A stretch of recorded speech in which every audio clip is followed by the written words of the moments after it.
Mello. Ele veio por causa da sua história. Ele veio por causa das suas feridas, para te mostrar o que é amor. Quando Ele ama, Ele procura você. Precisamos nos lembrar disso, não é verdade? Estamos muito gratos por todos vocês estarem aqui hoje. Compreendo que existem pessoas aqui em Oak Pine, em cada centímetro desse prédio, para terem essa lembrança, e cumprimentamos a todos vocês e a todos da sala de oração, que estão buscando o poder, o amor e a presença de Deus, falando pessoalmente por cada um de vocês, podendo facilmente esquecer que Deus está escrevendo uma história única e que nunca foi escrita antes, onde às vezes em nossas vidas ficamos tão para baixo por causa dos detalhes do dia, a monotonia do trabalho, vêm e vão, as contas a pagar, agradar o chefe, com todas as atividades da vida, que nos esquecemos que Deus tem algo grandioso para as nossas vidas, sem exceção. A vida tem muitos começos, fins, ajustes, viradas que... O cemitério divide o mesmo quarteirão que o playground. Temos de dividir o mesmo lugar comum funeral. Nós procuramos a linha da história que nos desafia a juntar todos esses dias, e isso pode ser tão confuso. E se a confusão já não é ruim o suficiente, imagine a conclusão. Nós morremos. Esse coração, a menos que Jesus venha antes, está próximo da sua última batida. Essas mãos vão parar. Esses pulmões estão indo para a sua última exalada. Nós todos morremos. Ninguém escapa da morte. Morte, um homem disse, é a maior instituição democrata na Terra. Ela não permite discriminação e não tolera nenhuma exceção. A taxa de mortalidade da raça humana é a mesma no mundo todo, uma morte por pessoa. Em Salmos diz, que homem há que viva e não veja a morte? Livrará ele a sua alma do poder da sepultura? Jovem ou velho, bom ou ruim, rico ou pobre, sem nenhum desespero, nenhuma pessoa é examinada. Eclesiastes 8:8 diz, não há nenhum homem que tenha domínio sobre o dia da sua morte. O gênio, o rico, o pobre, ninguém foge dela. Ninguém é tão esperto assim. Júlio César morreu. John Lennon morreu. Elvis Presley morreu. A princesa Diana morreu. Todos nós morreremos. Morrem aproximadamente 2 pessoas por segundo. São mais de 6.000 por hora. 155 mil pessoas morrem todos os dias. Cerca de 57 milhões de pessoas morrem a cada ano. Todos nós morremos. Não importa o que você faça. O melhor cirurgião pode ter sua vida em mãos, mas não pode eliminar sua morte. Você pode tomar todos os comprimidos que quiser, comer todos os vegetais verdes que conseguir, ficar fora do sol, se afastar do álcool e do cigarro.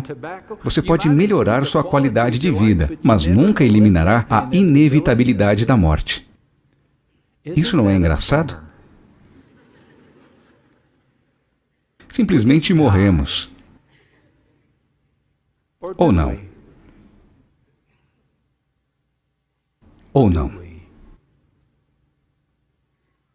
E se isso fosse o primeiro capítulo? E se isso fosse o primeiro início do primeiro capítulo de... E se isso fosse a primeira palavra do primeiro início?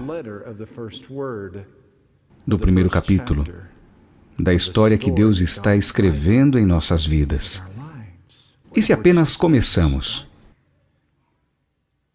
Essa é uma promessa da história. Numa manhã ensolarada, depois da execução da sexta-feira, os executores confidenciaram que fizeram seu trabalho. A lança perfurou Cristo para que tivesse certeza que Jesus tinha dado o seu último suspiro. E Ele tinha dado o seu último suspiro. E aquele último suspiro sugou todo o ar do universo. E seu corpo descansava numa sepultura. Ninguém colocou camas na ressurreição.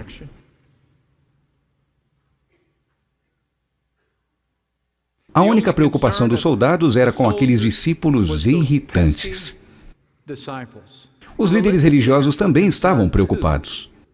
Na verdade, eles foram até Pilatos e disseram, Então deu ordem para que o sepulcro fosse guardado até o terceiro dia, para que não venham seus discípulos e, roubando o corpo, digam ao povo que ele ressuscitou dentre os mortos. Bem, como sabemos, nenhuma preocupação era necessária. Os discípulos foram quebrantados.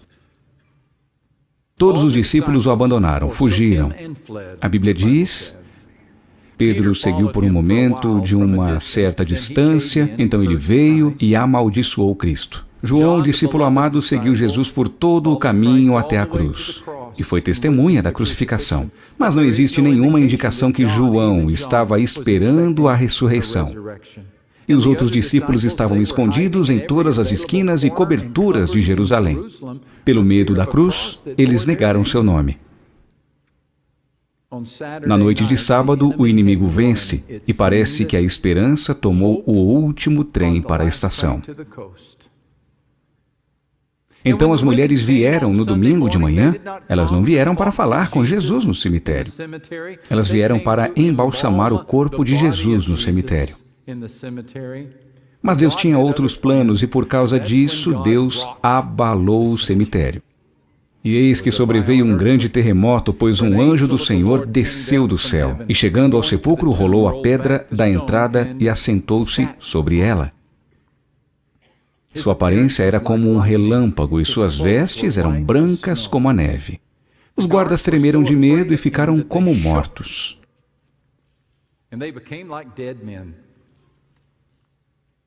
Então o anjo disse às mulheres: Não tenham medo. Sei que vocês estão procurando Jesus, que foi crucificado. Ele não está aqui. Ele ressuscitou, como tinha dito. Venham ver o lugar onde ele jazia. Mateus 28, do 2 ao 6. A terra tremeu por causa do violento terremoto. Caíram pedras, pedrinhas, pedregulhos. O chão tremeu. As mulheres tentaram manter o equilíbrio, pois o chão estava balançando. Elas olharam na direção da sepultura e havia guardas. E eles estavam apavorados, paralisados, caíram no chão e tinham a aparência de homens mortos. Irônico, não acha? O trabalho deles era guardar o homem morto. E agora pareciam mortos. E o homem morto que estavam guardando, aparentemente, estava vivo. E um anjo desceu do céu. E pela manhã se sentou na pedra. Está escrito, não está? Ele se sentou na pedra.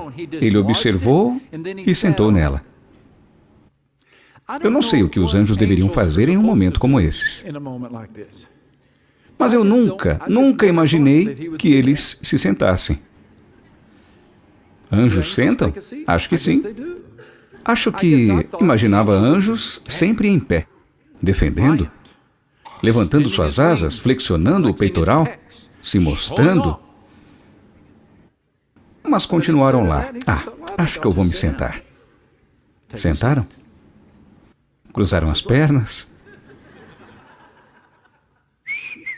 Não sei se assoviavam ou se cruzavam as pernas, mas sei isso. Coube ao anjo fazer a anunciação da Páscoa. Ele ressuscitou. Ele ressuscitou. São 3 palavras em inglês e apenas uma em grego. É assim: egerphei. Digam comigo: egerphei. Mais uma vez: egerphei. Quando Mateus originalmente escreveu essa história, essa foi a palavra que ele escreveu. Egerphei. Vem de uma família de palavras que significa acordar. Uma palavra usada no cemitério, certo?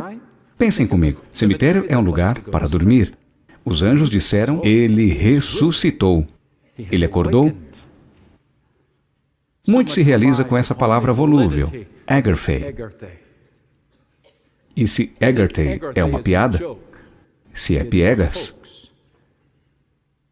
então todo o cristianismo termina num colapso de uma pobre piada. Então milhões e milhões temos caído como um flautista cego num penhasco. Mas se isso for verdade, e Jesus ressuscitou, se essa egerthei é real, Então você pode acreditar nisso. Jesus desceu até a mais fria cela da prisão da morte e ordenou com voz alta que destrancasse a porta e derretessem a chave na fornalha. E bem na hora que os demônios começaram a dançar, e bem na hora em que os demônios começaram a saltar, Jesus pressiona seu adversário contra as paredes internas da caverna e do mais profundo, de dentro da caverna da morte, ele abalou o cemitério. E o chão começou a ruir, e as pedras da sepultura começaram a cair. E sobre as marcas de um cadáver se levanta um rei com a máscara da morte em uma de suas mãos, e as chaves da vida na outra, e todo o céu anunciou: Agarfei. Ele ressuscitou. Não ressuscitou de uma soneca. Não ressuscitou do sono. Não ressuscitou de um sono tardio. Não ressuscitou da confusão. Não foi ressuscitado espiritualmente, mas fisicamente. As mulheres e os discípulos não viram um fantasma. Não tiveram uma experiência sentimental. Eles viram Jesus, e Jesus assegurou a eles: sou eu mesmo.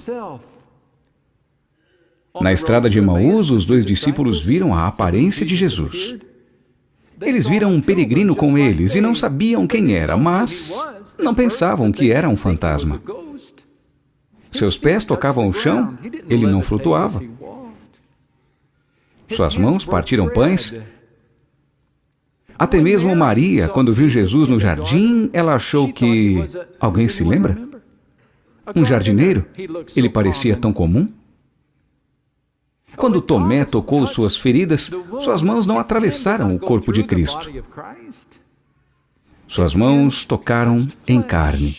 Jesus ressuscitou num corpo de carne, no corpo que ele nasceu, no corpo que carregaram da Galileia para Jerusalém. Agora, ele poderia sair da sepultura.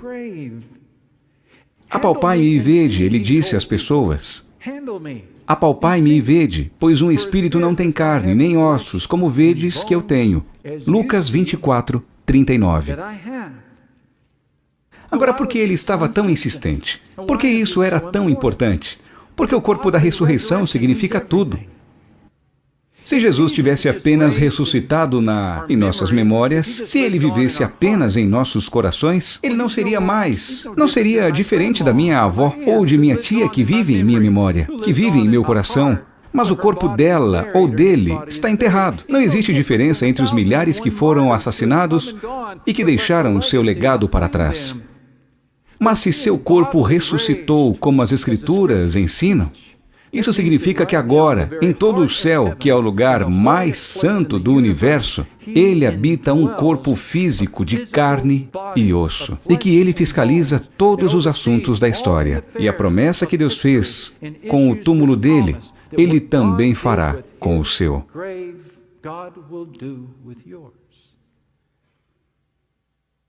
O que Deus fez com o corpo dele, também fará com o seu. Ele foi ressuscitado, ele foi transformado em uma força imortal. Eles reinarão e governarão com ele para sempre. É o começo da história que você pode acreditar. Fim da história? De jeito nenhum. Ele toma o que você acredita ser o capítulo final e o transforma em prefácio. Apenas o começo. Sim, todos enfrentaremos a morte, a não ser que Cristo volte antes. Mas não a enfrentaremos sozinhos. E não precisamos enfrentá-la com medo. Jesus disse: eu sou a ressurreição e a vida. Quem crê em mim, ainda que esteja morto, viverá. E todo aquele que vive e crê em mim, nunca morrerá. Você acredita em Jesus? Então você nunca morrerá. Seu corpo descansará.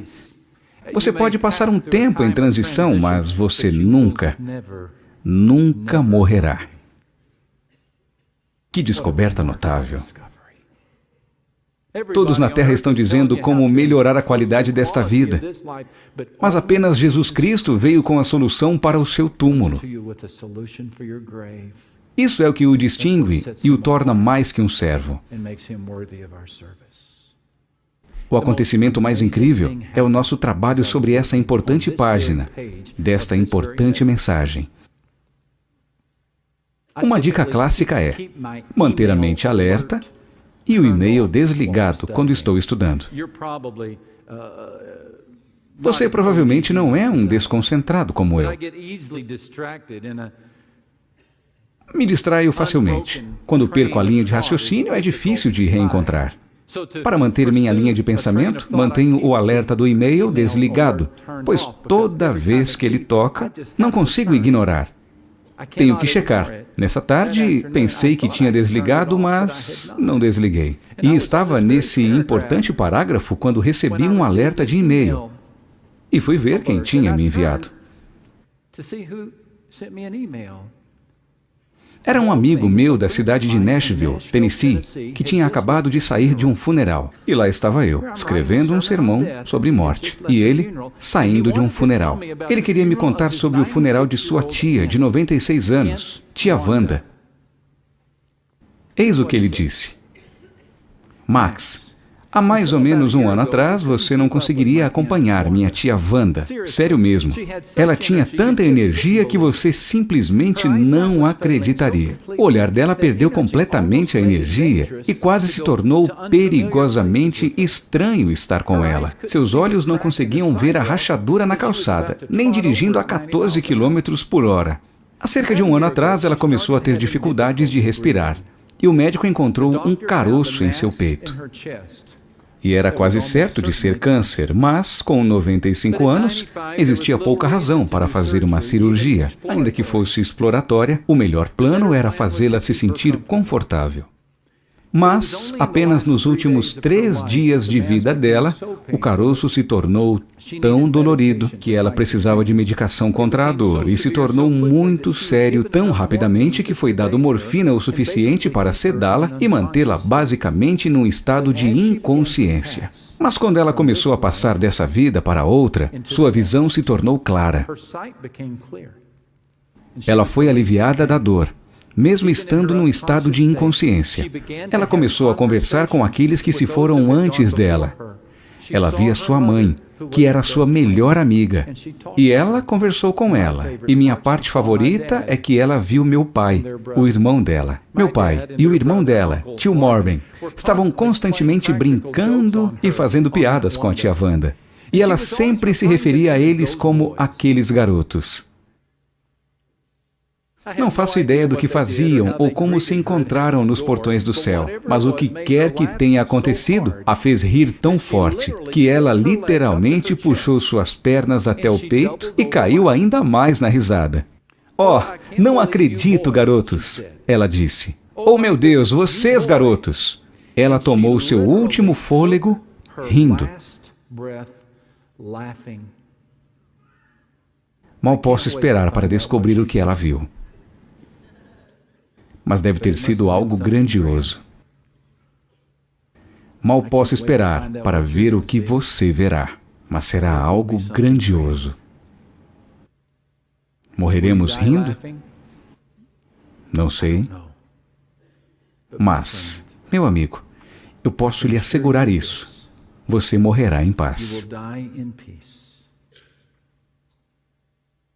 Se você está em Cristo, se você tem em sua alma confiança e um coração voltado para Ele, e aquele que derrotou sua própria morte, derrotará a sua.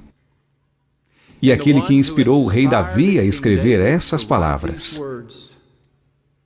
ainda que eu ande pelo vale da sombra da morte, não temerei mal algum, pois tu estás comigo. A tua vara e o teu cajado me consolam. Ele se encontrará com você, e ele andará no vale da sombra da morte. Mas, e se você nunca confiou sua alma a Cristo?